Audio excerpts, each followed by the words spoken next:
ऐसा भी कोई वजीफ़ा है कि जो सर्दी की शिद्दत के वक्त पढ़ा जाए? जी हाँ, बिल्कुल ऐसा भी एक वजीफ़ा है अल्हम्दुलिल्लाह सवजल। हदीस पाक का मफ़हूम है कि जब सख्त सर्दी होती है और बंदा जब ये कहता है ला इलाहा इल्लल्लाह, या अल्लाह पाक आज सख्त सर्दी है, मुझे जहन्नम की ज़महरीर से बचा, तो अल्लाह तबारक व तआला जहन्नम से फरमाता है कि मेरा बंदा तुझसे पनाह मांग रहा है, मैंने उसे तुझसे पनाह दी।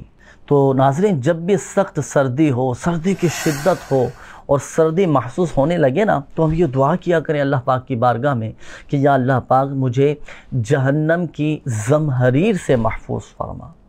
तो इंशाअल्लाहुल करीम इस दुआ की बरकत से जहन्नम से भी हमारी हिफाजत रहेगी और जहन्नम की ज़महरीर का जो अज़ाब है उससे भी हम महफूज रहेंगे, और दुनिया की जो सर्दी है ये तो हमें कुछ भी महसूस नहीं होगी। अल्लाह पाक हम सब को जहन्नम की आग से महफूज फरमाए।